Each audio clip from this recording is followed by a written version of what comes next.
optimalisasi pelayanan administrasi kependudukan secara daring pada Simpelin Partner melalui evaluasi volume tugas operator siap di Dinas Kependudukan Pencatatan Sipil Kabupaten Sukabumi. Pada sebelumnya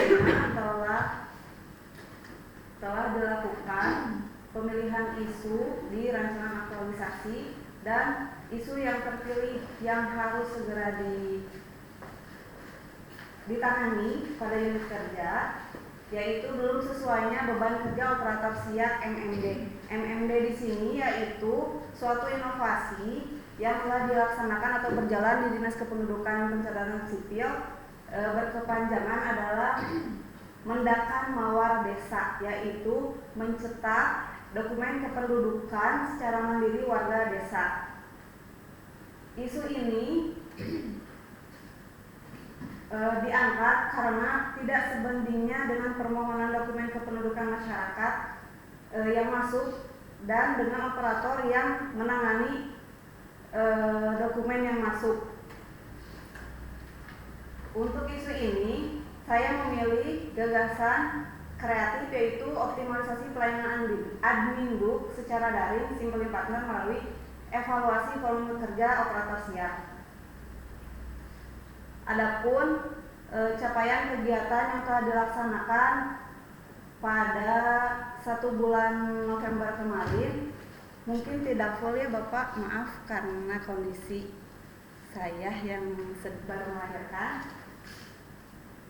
Jadi ada beberapa capaian kegiatan yang telah dilaksanakan. Yang pertama adalah melakukan konsultasi dengan mentor terkait gagasan atau rencana kegiatan yang akan dibuat untuk mengatasi isu. Dan yang kedua adalah kegiatan pengumpulan data dokumen adminduk. Yang ketiga evaluasi volume kerja. Yang keempat membuat desain leaflet. Yang kelima yaitu sosialisasi hasil evaluasi volume kerja setiap operator kepada kepala bidang atau rekan kerja. Dan yang keenam adalah pelaksanaan evaluasi dan menyusun laporan aktualisasi. Kegiatan yang pertama yaitu melakukan konsultasi dengan mentor terkait gagasan rencana kegiatan yang akan dibuat untuk mengatasi isu. Ada beberapa tahap kegiatan yang dilaksanakan untuk melakukan konsultasi. Yang pertama, menyiapkan bahan konsultasi. Nilai berakhlak yang berkaitan dengan tahap kegiatan ini ada akutabel, harmonis, dan kolaboratif. Tahapan kedua yaitu ada menentukan waktu konsultasi dengan mentor. Nilai berakhlaknya ada harmonis, kompeten, loyal, dan adaptif. Dan tahap kegiatan yang ketiga yaitu melakukan konsultasi dengan mentor. Untuk nilai berakhlaknya ada harmonis, kompeten, dan kolaboratif. Kegiatan ini berkaitan dengan Smart ASN karena konsultasi dengan mentor mengenai keseimbangan beban kerja yang adil dan merata agar terciptanya ASN yang profesional dan berkaitan dengan visi misi Kabupaten Sukabumi yaitu terwujudnya Sukabumi yang maju, unggul, berbudaya, dan berkah. Dan misi keempat membangun pemerintah yang kolaboratif, profesional, dan akuntabel. Untuk kegiatan yang kedua yaitu pengumpulan data dokumen adminduk. Kegiatan ini merupakan tahap penting yang dilakukan untuk evaluasi volume beban kerja karena dengan adanya data dokumen adminduk kita bisa melihat operator mana saja yang volume beban kerjanya tinggi ataupun rendah. Pada kegiatan ini ada dua tahapan. Yang pertama ada identifikasi tugas dan kegiatan. Dan tahapan kedua yaitu mengumpulkan data volume pekerjaan setiap operator. Kegiatan ini berkaitan dengan agenda 3 juga yaitu Smart ASN, menciptakan pemerataan beban kerja membutuhkan data yang valid atau data yang terintegrasi. Dan berkaitan juga dengan visi misi yaitu mewujudkan pelayanan yang profesional, akuntabel, dan mendukung kesejahteraan masyarakat. Yang ketiga yaitu ada kegiatan evaluasi volume pekerjaan. Evaluasi volume pekerjaan ini dilakukan dengan menghitung banyaknya jumlah dokumen yang dikerjakan oleh operator MMD dan dibandingkan dengan operator non-MMD dalam waktu 1 bulan penuh. Perhitungan kuantitatif terkait jumlah dokumen yang dikerjakan tiap operator. Di sini ada eviden mengenai total jumlah pada bulan Agustus dan pada bulan November. Pada kegiatan ini ada 2 tahapan, yaitu analisis atau identifikasi volume pekerjaan, yang kedua perhitungan dan perbandingan volume pekerjaan setiap operator.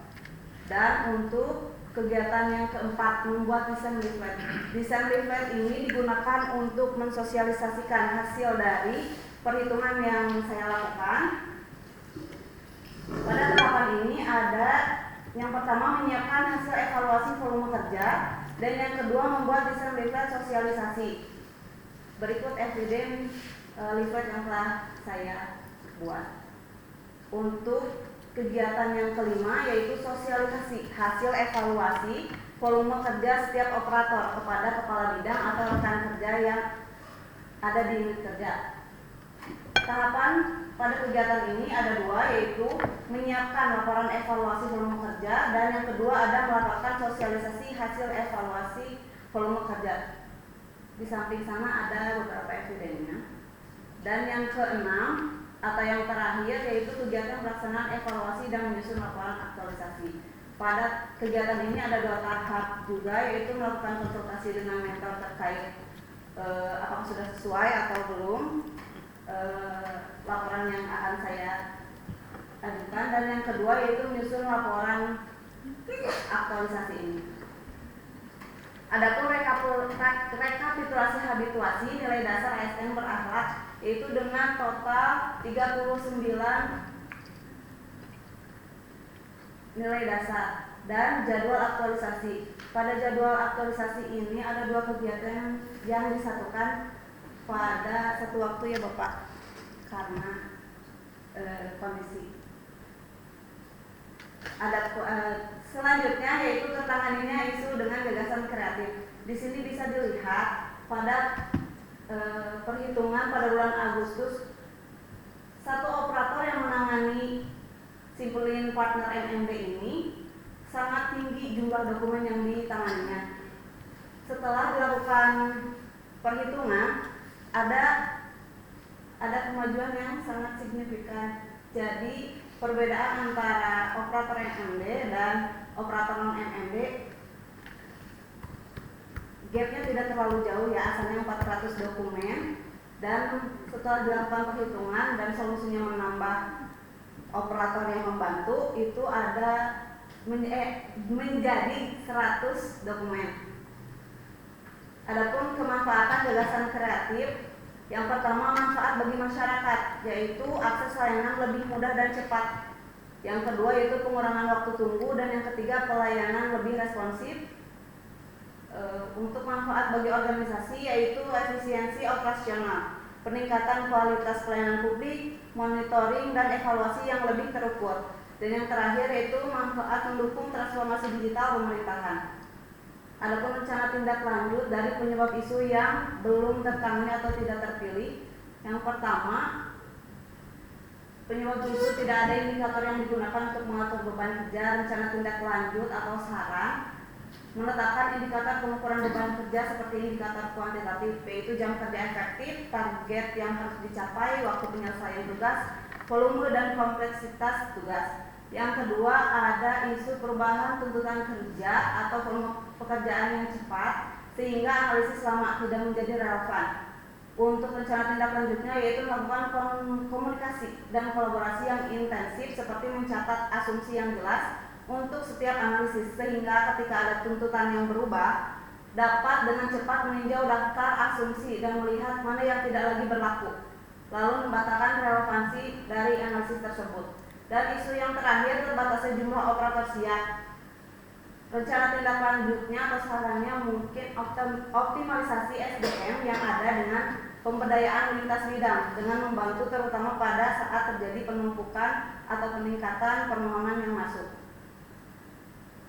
Dari kesimpulan yang bisa saya dapatkan dari kegiatan-kegiatan yang telah dilakukan, yaitu yang pertama ada kondisi awal menunjukkan ya beban kerja yang tidak seimbang antara MMD dan non MMD karena selisihnya sangat jauh, yang saya 400. Setelah dilaksanakan sosialisasi hasil evaluasi, terdapat dampak yang nyata dengan tindak lanjut adanya perbuatan operator yang membantu kepada operator MMD. Dan kesimpulan yang terakhir yaitu penerapan gagasan kreatif membantu menciptakan transparansi, akuntabilitas serta meningkatkan efisiensi dalam pelayanan administrasi kependudukan. Berikut lampiran-lampiran yang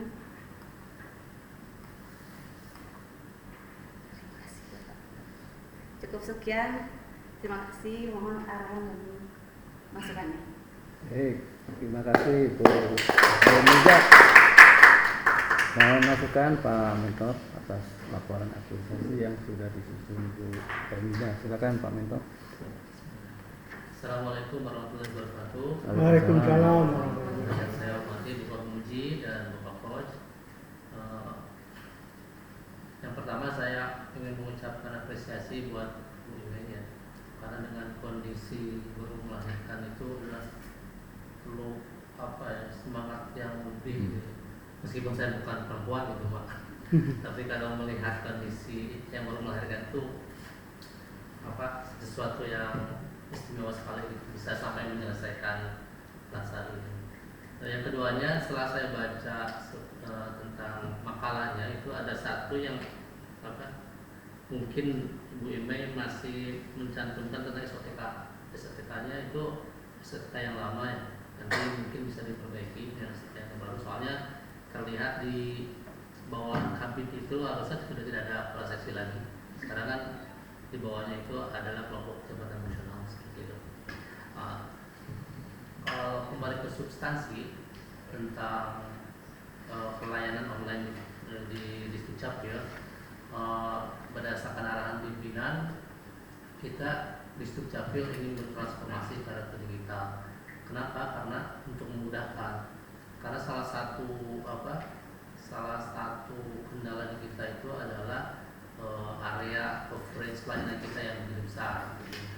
Mungkin dengan adanya transformasi digital atau pelayanan digital memudahkan warga untuk mengakses kita. Kalau warga ada keperluan untuk dokumen kependudukan bisa dilakukan di mana saja, bisa dilakukan di tempat mana saja seperti itu sesuai kebutuhan. Dan pada awal waktu Bu Ime masuk ke kita, tupoksi operator siap.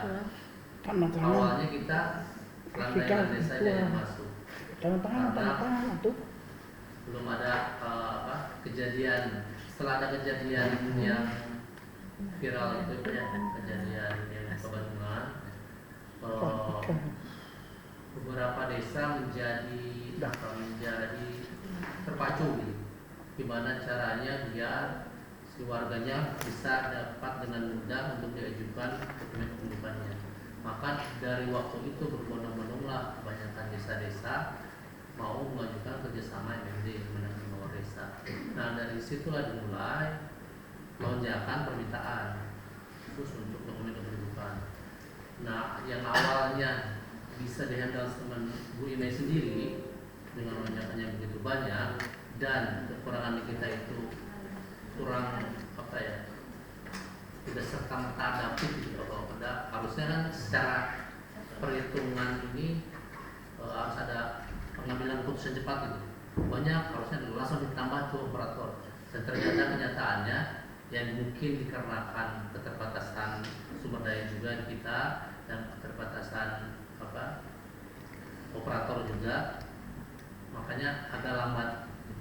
Nah dengan adanya aktualisasi dari Bu Ime ini diharapkan nanti pimpinan bisa mengambil kebijakan yang lebih realistis dengan keadaan gitu dan bisa lebih cepat gitu. Soalnya dengan digambarkan pelayanan yang melalui online itu banyak gitu. Jadi dibutuhkan juga otomatis dibutuhkan juga operator yang mengeksekusi itu bisa ditambah seperti itu.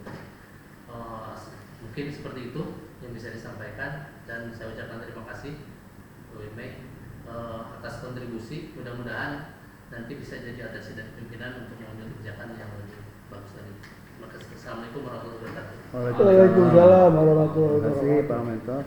Selanjutnya kami mohon Pak Penguji memberikan masukannya. Silakan Pak. Baik. Assalamualaikum warahmatullahi wabarakatuh. Waalaikumsalam. Semangat. Meskipun sudah siang, semangat terus ya. Nih, ada 2 lagi ya. Ya, satu lagi dua sama ini.